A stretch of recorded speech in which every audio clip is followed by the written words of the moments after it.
Hello and welcome to In the Kitchen with Mary Mac. Today, another favorite, chicken pot pie. Now, I bet you think chicken pot pie is really boring. What a boring recipe. Not exciting at all. Well, boy, are you wrong. Chicken pot pie has... I just have been cracking up about this. Chicken pot pie has a really, really exciting backstory. Unbelievably exciting backstory. For such a bland and no, chicken pot pie is good. I really do love it. I really like chicken pot pie. I have since I was a kid. I wanted to try and make one homemade. I'd never made one homemade, and I thought, wow, how do you do it? So I looked it up, and I'm like, oh, it's basically like chicken and vegetables in gravy inside of a pie, right? So I tried to, I put my Mary Mac magic to work and did some very flavorful things, and I made a really delightful chicken pot pie. And then I thought, wonder like how long who got the idea of putting chicken and vegetables and gravy inside of a pie crust? Like who said, oh, let's put this stew in a pie. That's a good idea.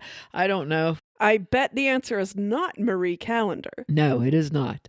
It is not. Apparently, here we go. We're going to travel back in history. Can I guess? Is it British? Well, because that's who I think of when I think of things like pot pie. They revived it in the 1600s. They revived it. Hang on. It's old enough that it was revived. Yes. In the 1600s. Yes, this is so funny because I'm reading all these histories from a lot of different cookery book writers and historians and stuff like that, and everybody said the same thing, and I thought, oh, they're all on the same page. So this is actually a thing. So apparently, in the days of the Greek Empire, which predated the Roman Empire... You know, of all the countries I could think of, I never would have guessed that it was Greek. It was.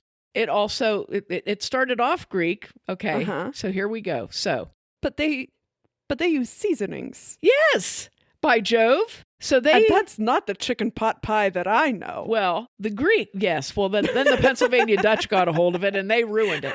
So apparently back in, I would say this is before the Christian era, the Greeks made a pie that was just a bottom crust. They took a dish of some sort and put a crust in it. And then they put meat and a lot of different kinds of vegetables. It was like more vegetable heavy, I guess. And they cooked it in that crust and they sliced it up and served it. So that was the first version of a pot pie. And apparently it was very popular in the Greek culture of that day. And remember, like, I don't know if you know this, so I'll just say it. But remember, back in those times, that's what the aristocrats got together and ate all the time. Like dinner parties were the thing. So then you go into Rome, dinner parties still the thing. And you know what the Romans liked? Entertainment. I thought you were going to say stealing from the Greeks. Well, that's stealing from the Greeks also. But entertainment, they really liked some entertainment. And they would eat and then go throw up and then go and eat some more, because that was the way they partied. So anyway, apparently the Romans would make these, and theirs had a top crust on them also. Oh. And they would actually put live birds in the crust that would burst out of the crust when you sliced the pie. I'm not exactly sure how that worked, like how you bake a live bird into the crust. And I thought, this can't be true. But then I remembered... The nursery rhyme, yes! 4 and 20 blackbirds? Yes! And I did not know that was based on a real thing. That's horrifying. Oh, but wait, there's more. So, these were very popular in the Roman times. So you would say that's like up until maybe like 400 AD, you know?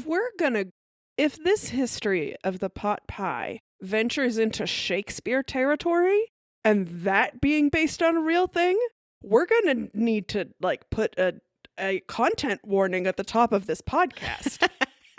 And I know not everyone is going to know what I'm talking about, and I am not going to explain myself unless it comes up.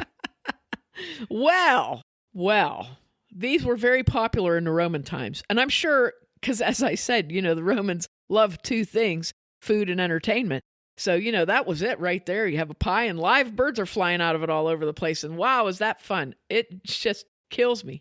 So apparently they fell out of favor for like 1,200 years or so. Maybe people weren't eating these meat pies. And then they became trendy again in the 16th century England. So, one author, perhaps Wait, is it the 1600s or the 16th century? 16th century. That's the 1500s. The 1500s. Oh, so wait a second. Yes, that's right. It's So- one ahead. Yes. So 16th century, 1500s. 1500s. Oh, Lord, we are in Shakespeare times. this historical math is frying my brains. So apparently, in those 1500s, these became popular again and very trendy among, of course, the wealthy people, because what poor people were like, I am not putting a live bird into a pie, okay? I'm putting a dead bird into a pie and I'm eating the dead bird, right? No, apparently the wealthy people of England, 16th century England, also enjoyed live birds in their pie. And there is a recipe that says to make pies that the birds may be alive and fly out when it is cut up. It's a line in a recipe. They're catching live birds and putting, I don't even know. However, a lot of people who couldn't afford to put live birds in their pies just cooked some meat and they had some crust and gravy. So they were mostly like meat and gravy baked into a crust, and then you ate that. Those were the simpler sorts of meat pies from that era by the smarter people Who do not didn't have... want all of their meat to fly out of the pie. They wanted to eat it. I still can't get over that. So, of course, when people came to the Americas from Great Britain, they said, hey, let's take this meat pie recipe with us, but not the live birds. So, so they brought their meat pies over to the New World. There's a cookbook called American Cookery that was published in 1796 that included recipes for chicken pot pie, beef pot pie, and something called sea pie, which called for sea pie? That's not in a pot. The sea pie is sea just pie. sea pie. It's not sea pot pie. called for pigeons, turkey, veal, and mutton. Classic In a creatures pie of the crust. sea. True to its name. When I think about marine biology, those are the animals Pigeons that spring come to mind. Mutton, a classic When I- aquatic meat. When I think of the sea, I think of turkey. You know, my favorite fish. This is like the My beef and favorite dairy. fish is a sheep. We're treading on beef and dairy show content here. It's the fifth meat, sea pie. oh gosh. Why was it called sea pie? Well, apparently it was called that. Those things don't even start with the letter C. No, but it was developed on ships. But this must have been, what do we have to make a pie with? Well, we've got a little bit of pigeon and a little bit of turkey and veal and this one piece of mutton. It's not even like mock turtle soup. Doesn't have turtle in it, but it's called mock turtle. Like, it's not even mock sea pie. You could put a fish in it. They make fish pies. That's an established thing. Well, that you apparently- could make on the sea. Apparently, these were all preserved meats. So they had the canned pigeon, which apparently was unable to Canned- fly out of the can when you opened it. Canned pigeon is one of the worst phrases I've heard in 2025, and it's been a hell of a year. And yet, canned pigeon right now, that's top of the phrase Yep. chart. Yep. So then after the immigrants brought this over to the New World, this meat pie thing, and it traveled across the country with them and went all over the place, somehow or other, the Pennsylvania Dutch got a hold of it and they sucked all the flavor out of it. So Apologies to our Pennsylvania Dutch listeners.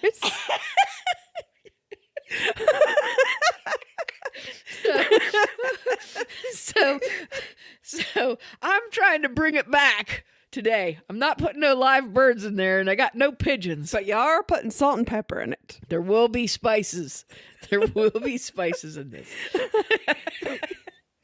So I'm looking up recipes for chicken pot pie, and there's really like not a recipe. I don't know if anybody's ever done that. You look up a recipe and they're all non-recipes. It basically would say like, put some chicken and peas in a gravy and put it in a pie shell. That's it. And I'm like, okay, but like I need, I want some more directions. Yeah. And more flavors. Measurements. Yeah, measurements are overrated. Recommended vegetables. So I thought, well, I'll season the chicken the way I like chicken seasoned, and I'll use the vegetables that I like in it, and I will make a pie out of this stuff. So I made some delicious gravy and put it together, and I got a good method here. So this came out really good. We all liked it. It was I had to laugh because it was surprisingly good. It was delicious. And honestly, the fact that it like held up when you cut it to take pieces out, that was the most surprising part. Because usually if you slice a pot pie, it's just all running everywhere. Yeah, it's like mostly liquid in there. Mm-hmm. So I tried to make it mostly filling. So here's the Mary Mac version of the chicken pot pie. And I mean, honestly, you could call it sea pie, I guess, because none of the ingredients come from the sea. Well, and most of them start with a C. I got chicken, I have celery, I have carrots. Oh, well, then we can't call it sea pie because that would make sense. Yeah. Too bad I didn't. It has to be things that have nothing in common with C or the letter C, because it just has to make no sense. That kills me. That was the best thing ever. I was laughing so hard when I was reading all this history. I'm like, you got to be kidding me. And then like I would go, well, maybe I'll check another source because this person sounds insane. And then there would be another source who would, have a little bit more detail. Like, oh my Lord, live birds flying out of a pie. I just don't think that anything could surpass the ingredients of sea pie for me. Just sea pie. So if you're ever at a place, when you go to the beach and you look out onto the horizon and you see a pigeon just jump out of the ocean across the sunset and dive back in, it's beauteous. If you're ever at a beach cafe and they have something on the menu, sea pie, don't get it. It's like ordering shellfish when you're in the middle of the country. Yes. Far from the coast. Things to not do. Yeah. Don't go to the seafood buffet in Muncie, Indiana. Apologies for Muncie, Indiana.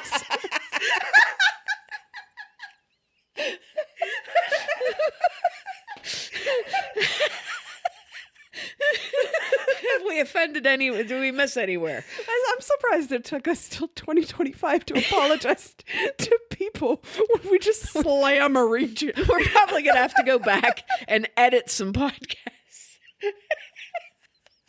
Or maybe we've become more cantankerous with age. I think so. And we didn't used to we slam our own region. We slam our own region so often. Yeah. We might as well spread it out. Just spread it out. Spreading the love. Apologies to the sea.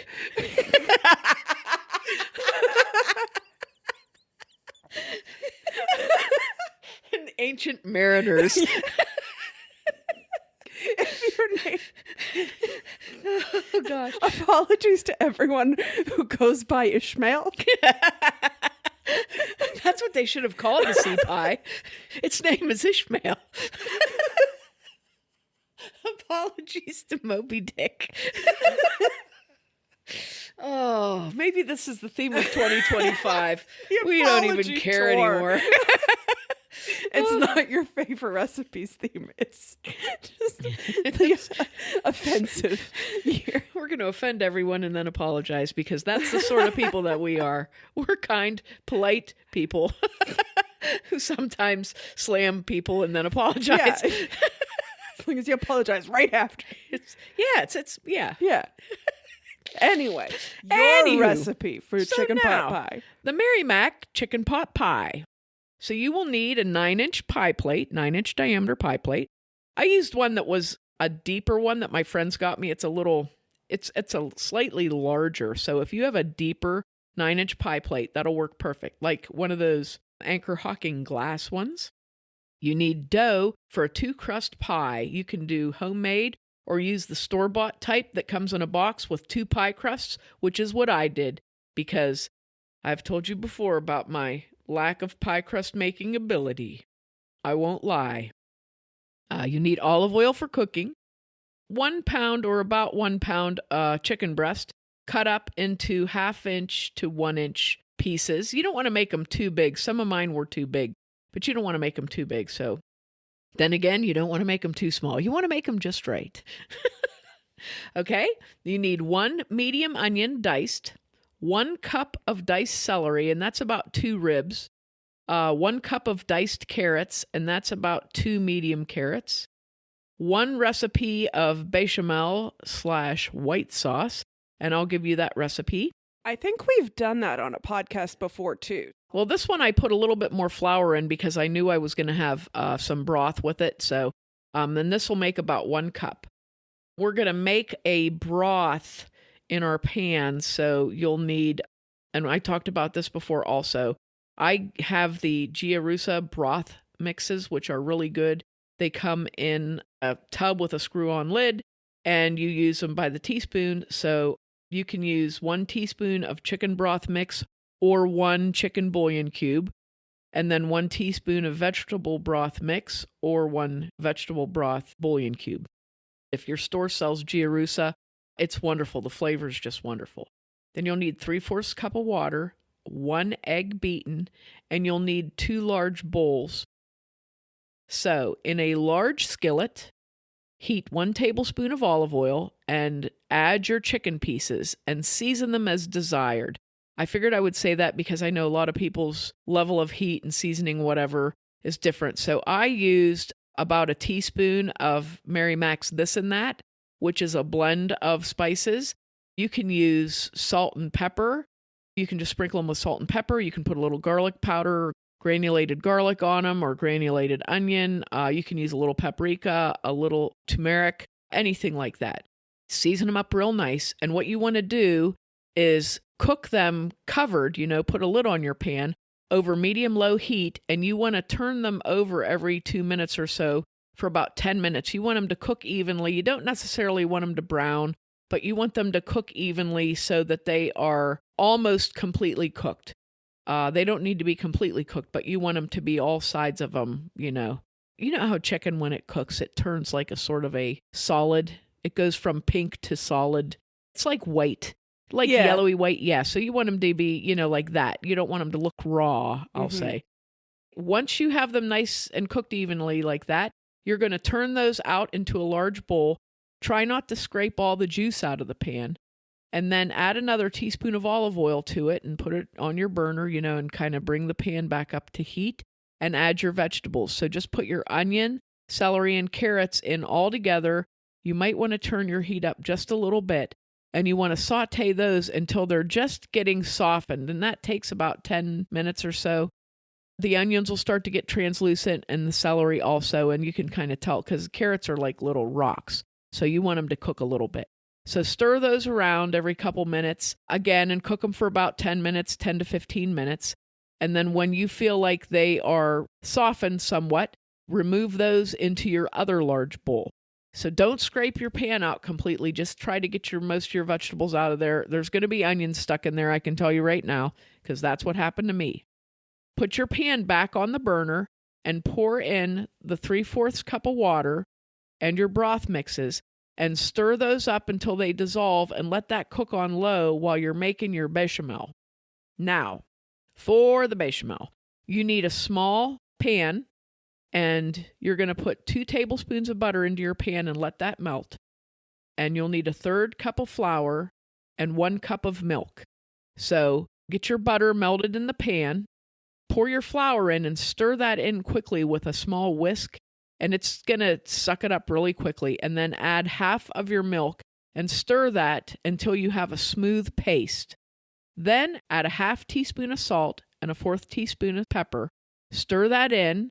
And add the rest of your milk and just keep stirring that. You want to mix that really well so there's no lumps in it, and cook and stir that constantly until it gets thick. And that takes way longer than you think. Like you'll be doing this and you'll go, oh, come on. Seriously. Once you get it thick, it'll be like the consistency of very thin mashed potatoes. I don't know. I'm trying to think of a consistency. Anyway, once you get that nice and thick, you're going to pour that into the skillet with your broth, which should be simmering.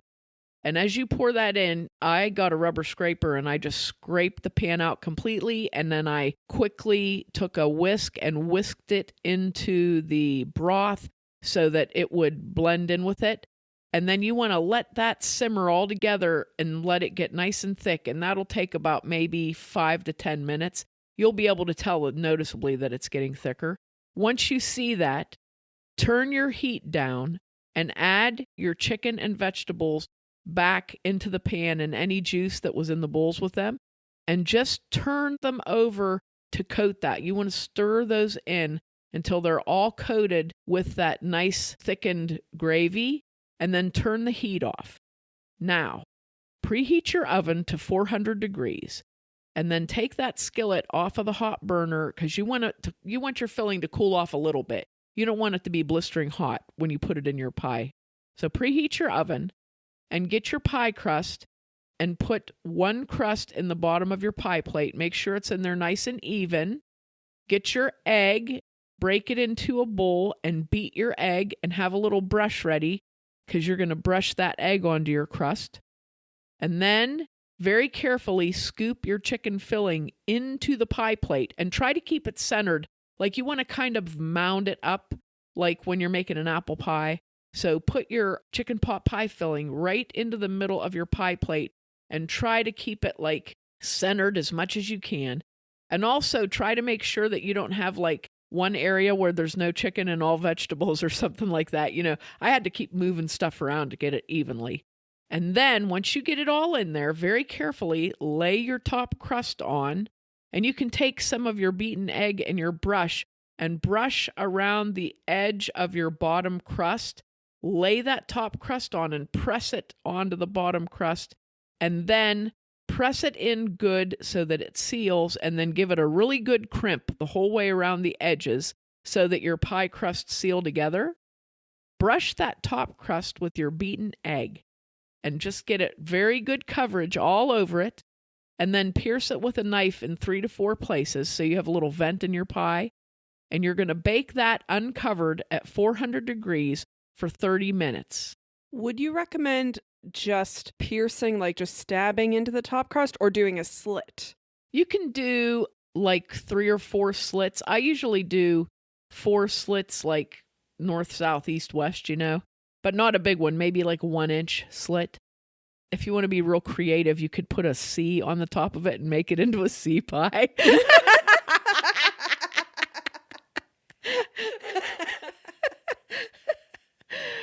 Okay, and then after you've baked it for 30 minutes, it'll be nice. It'll start to get nice and golden brown on the top. Take a piece of foil, shiny side up, and set that on top of your pie crust and bake it for 15 more minutes so it doesn't get too dark. And then, when your timer goes off, very carefully remove your pot pie from the oven and set it on a cooling rack. And you want to let that rest for about 15 minutes before you serve it, and then slice it up like a normal pie. We had ours with a side of mashed potatoes. You could have noodles with it. You could have your favorite vegetable that's not in it already with it. Whatever you want. Mashed potatoes work really good, though. Serve that warm, and it is delicious. We've had it left over a couple times. Super. It was very good. So I definitely think that this is the best chicken pot pie recipe that has ever been created. This one right here. Definitely. I definitely do. Even better than the live birds. Even better than the live birds. I think the tradition of cutting a slit in your pie crust is so that the birds can breathe in there while you're baking them in the oven so that they don't die and then they can jump out of the pie. How on earth did they bake birds? I don't even know. I feel like now I could be remembering having heard about this before, or I could just be making it up. I don't know. But I feel like, and I probably heard it on QI or something, they would bake the pie crust and the pie, and not attach the shell. Oh. And then after it was out of the oven, then you cram the live birds in there, pop the top on, and take it out to the table. That sounds completely reasonable. I can see how you could do that. And like I said, I don't know where I heard it. I feel like it was probably QI because I can like picture Sandy Toksvig telling me this information. But I don't know for sure that's where I heard this. That sounds entirely reasonable. I still can't get over it. I mean, they always say that all legend is based in reality. So I'm sure that all nursery rhymes are also based in reality, because we do know that from other historical facts, like Ring Around a Rosie, smallpox, diseases and sort of things like that. And that giant egg, that giant sentient egg that fell off a wall one time. Yeah. Yeah. Yeah, and all the horses' hooves trying to put it back together. Yeah, that was when they, restricted horses' ability to arts and crafts supplies because they kept smashing up the eggshell. I thought it was some sort of a social commentary on the price of eggs, but I guess it could be. I could be wrong there, perhaps. That was a giant sentient egg that literally fell off of a wall. There is no metaphor in that one. Oh, help me. That's it. That's the chicken pot pie. That's the story of the chicken pot pie. The end. Make sure to check us out online, on social media at Mary Mac Bakehouse, on our website, marymacbakehouse.com. And if you make your own chicken pot pie, tag us and use hashtag MaryMacPotPie so we can see all of the pot pies that you've made. Thanks a lot for listening if you did. And if you didn't, too bad for you.